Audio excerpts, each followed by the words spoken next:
bringing the power back to the people. It's Steve Gill. Hey, welcome back in. This is the Steve Gill Show. Glad to have you with us. And, man, I got to tell you, I am thrilled that we have a new senator from Texas who is a conservative who means it and is a rising star, not only in Tea Party circles, but also in conservative circles, already making a difference in the U.S. Senate. He's barely gotten unpacked in his office in Washington. Probably still has to have one of those, like, You Are Here maps to find his office in the Capitol. Ted Cruz on our Newsmakers line with us, the new senator from Texas. And, Ted, congratulations. And can you find your office easily already?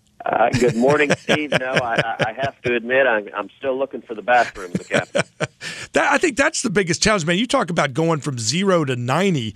I mean, you go through the campaign, and then things kind of slow down a little bit there. You then have to shift your gears from running for office to, okay, now that we've caught this tractor trailer rig like a dog chasing a big semi tractor. Now what do we do with it? Then you got to put together a different kind of staff to actually run a Senate office.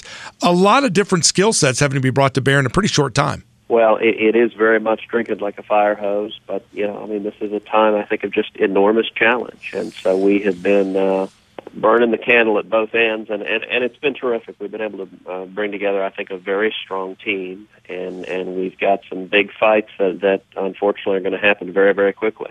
What's your biggest surprise so far? I don't know that there have been any surprises so far. Now, I've only been here a few days, so there may be a lot of surprises to come. I mean, the first few days have been a real whirlwind. The swearing in was last Thursday, and that was a magical day. I mean, that was everything you would expect. My whole family was there, and that was that was momentous. When I was standing on the Senate floor being sworn in, I couldn't help but thinking back to 1957, which is when my father came from Cuba, and he came to Texas. He was an 18-year-old kid. He couldn't speak English. He had $100 sewn into his underwear, and he washed dishes, making 50 cents an hour to pay his way through school. And if someone had come to that teenage kid and suggested to him that 55 years hence, his son would be sworn in as a United States Senator representing the great state of Texas, that would have been utterly unimaginable to that young immigrant. And yet there was my father, who's now a pastor in Dallas, sitting up in the gallery looking down as I rested my hand upon the family Bible and took the oath of office. And that was it was a powerful personal family moment, but it was a powerful, it was one small illustration of the incredible promise, the incredible opportunity this country provides, and the potency of the American dream. Senator, I know one of your passions is to make sure that ability to go from nothing to a lot is part of what you want to make sure is part of the American dream. And yet a lot of the policies we're seeing out of Washington in recent years are going to make it harder, not easier, for people to literally go from something to from nothing to something when you punish success every step of the way.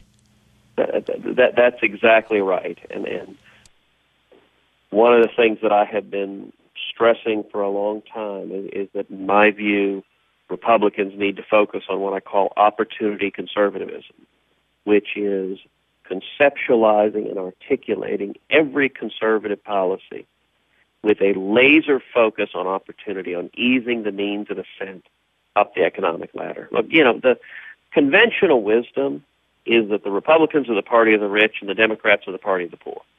That conventional wisdom, in my opinion, is complete and utter nonsense. In fact, it's backwards.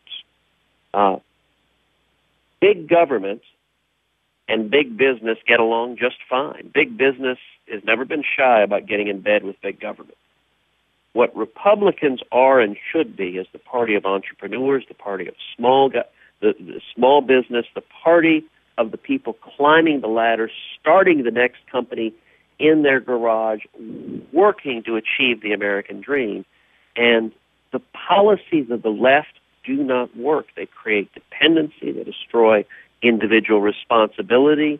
They don't help the people they say they're helping. And if you want people to be able to advance and provide for their family and stand on their own feet, It's conservative policies that produce that.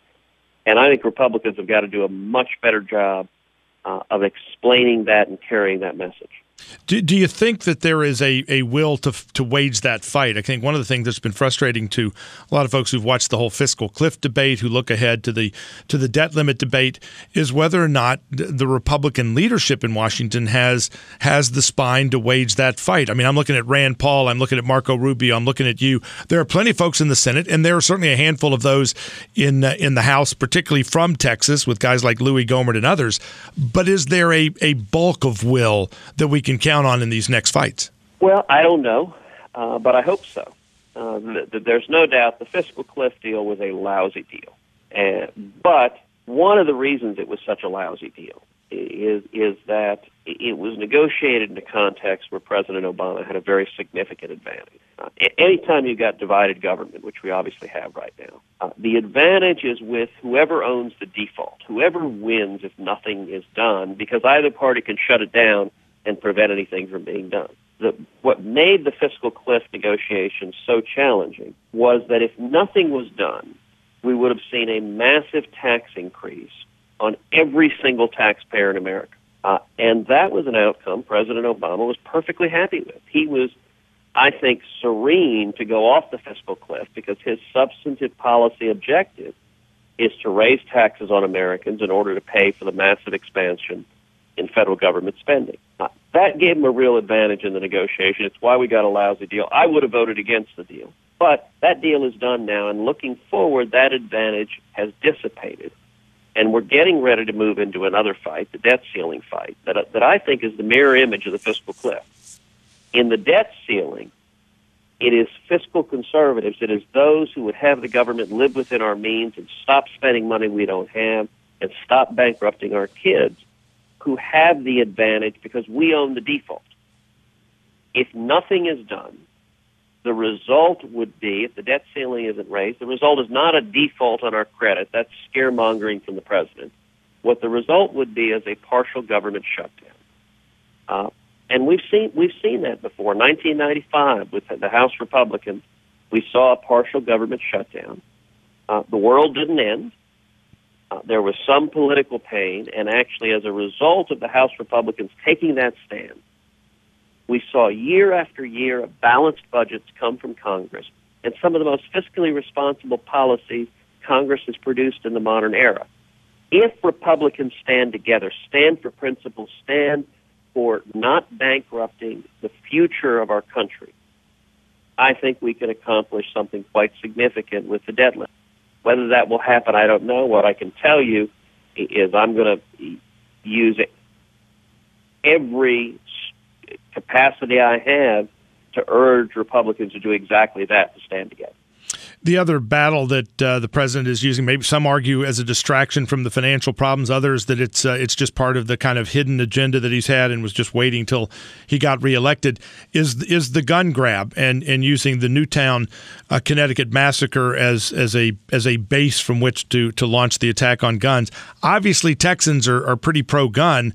Do you see any real success in coming after guns, both short-term and long-term, by this administration? Well, they're certainly trying. Anyone who's a parent saw what happened at Newtown and was understandably horrified to see 20 children, 6 adults, senselessly murdered in elementary school. It takes your breath away. But sadly and predictably, within minutes, politicians began trying to exploit that tragedy to push their own gun control agenda. I am categorically opposed to that gun control agenda. For example, Dianne Feinstein's bill, aggressive gun control, among other things, it would create a national firearms registry. Now, in my opinion, the federal government has no business whatsoever maintaining a list of law-abiding citizens who choose to exercise their constitutional right to keep and bear arms. And historically and globally, government registries of firearms have been the predicate to government confiscation, because if they know who has them, they can go pick them up. I am categorically opposed, and I intend to help lead the fight to stop those bills from passing. And I'm opposed to it for two reasons. Number one, it's unconstitutional. The Second Amendment is a critical part of the Bill of Rights of our Constitution, and it means that politicians in Washington can't come strip away our right to keep and bear arms, to defend our family, to defend our home, to exercise our fundamental rights. But number two, these policies don't work. They are foolhardy.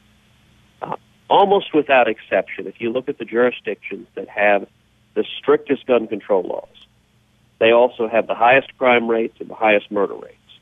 And almost without exception, if you look at the jurisdictions that most vigorously protect Second Amendment rights, they have the lowest crime rates and the lowest murder rates. The policies don't work, but this is politicians' demagoguing. And I think we need to, I think it's going to be a real push from the Obama administration. And I think right now there's a whole lot of hubris in that administration. After the election, they think they can do anything. So I think they're going to try to come after our guns.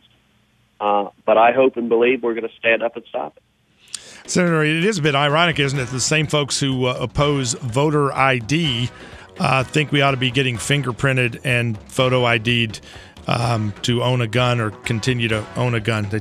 Really kind of a bizarre approach to what's a constitutional right. Will they require journalists, for example, to be fingerprinted and registered before they can exercise their First Amendment rights? We are thrilled that you're in the Senate, Senator Ted Cruz, and you are welcome back here anytime. Look forward to catching up with you again soon, and keep up the great work, my friend. Steve, thank you. God bless you, and have a good New Year. You too, and we appreciate you. Keep up the fight. Ted Cruz, one of the superstars rising for the Republicans nationally. Marco Rubio, Rand Paul. We got some good ones. Tim Scott over in South Carolina. We'll talk more about it in a moment.